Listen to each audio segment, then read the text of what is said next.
gënjeshtra bëhet e vërtet. Gjatë vëzhgimit të jetës përreth nesh, vërem një fenomen me të cilin mrekullohemi, ndërsa duhet të jetë diçka e natyrshme. Sidomos nëse flasim për besimtar praktikues. Ne aludojmë se jemi të befasuar kur i përmendim njerëzit që kur flasin nuk gënjejnë dhe kur premtojnë e përmbushin premtimin. Është rëndice kur termin politikan nuk e ndërlidhi me premtimet e rreme. Efendiun me plotësimin e mesazheve të tij nga hutbeja, profesorin të cilin e lumturon mësimin nxënësve, antarin e familjes i cili nuk fsheh asgjë nga pjesëtarët e tjerë të familjes. Kur gënjeshtra bëhet përditshmëri, atëherë gënjeshtra bëhet e vërtet. Kurani i përmend gënjeshtrat në forma të ndryshme. Para së gjithash e thekson dy fytyrësinë në besim ku ekziston dallim midis besimit dhe veprimit. Atëherë gënjeshtra përmendet si një mjet për diskreditimin e të tjerëve. Gënjeshtra përmendet edhe në kontekstin e mohimit të botës së ardhme, por edhe si një mënyrë për të arritur qëllimet individuale. Kujtoni historinë e Jusufit alayhis salam dhe e vëllezërve të tij. Besimtari mund të jetë frikacak ose kopërrac, por tek besimtari nuk mund të gjendet gënjeshtra. Kështu na mësoi Muhamedi sallallahu alaihi wasallam. Pse? Sepse njeriu që ja lejon vetes një gënjeshtër dhe ja bën atë halal, ja hap derën çdo mëkati tjetër. Pavarësisht se për çfarë bëhet fjalë, ai do të mundohet të gënjejnë veten dhe të tjerët se diçka nuk mund të kalojë, edhe pse e vërteta është krejt e kundërta.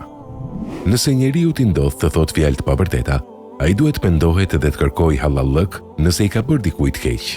Lajmi i mirë është hadithi në të cilin i dërguari Allahu sallallahu alaihi wasallam thotë se sinqeriteti shpije në bamirësi dhe bamirësia në xhenet, ndërsa gënjeshtra në shturje dhe shturja në xhehenem. Domethënë, konstantet janë ato që e përcaktojnë rezultatin ton përfundimtar.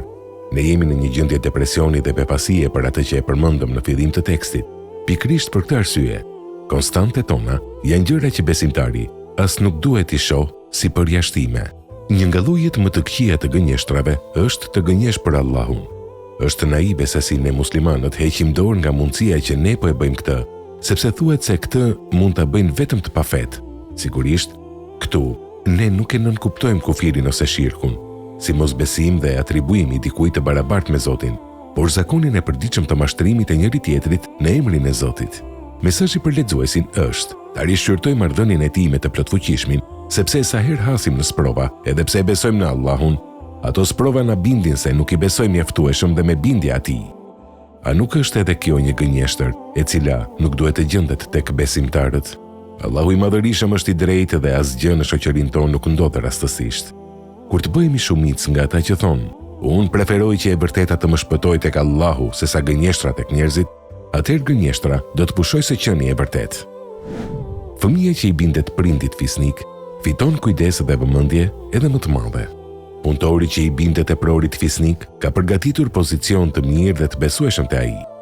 Ka ardhur koha për ta gdhënur në mendjet, zemrat dhe jetët tona bindjen që është e pamundur t'i bindemi më fisnikut dhe të mos e kemi mbështetjen e tij.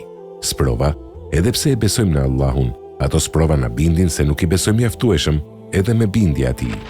A nuk është edhe kjo një gënjeshtër e cila nuk duhet të gjendet tek besimtarët?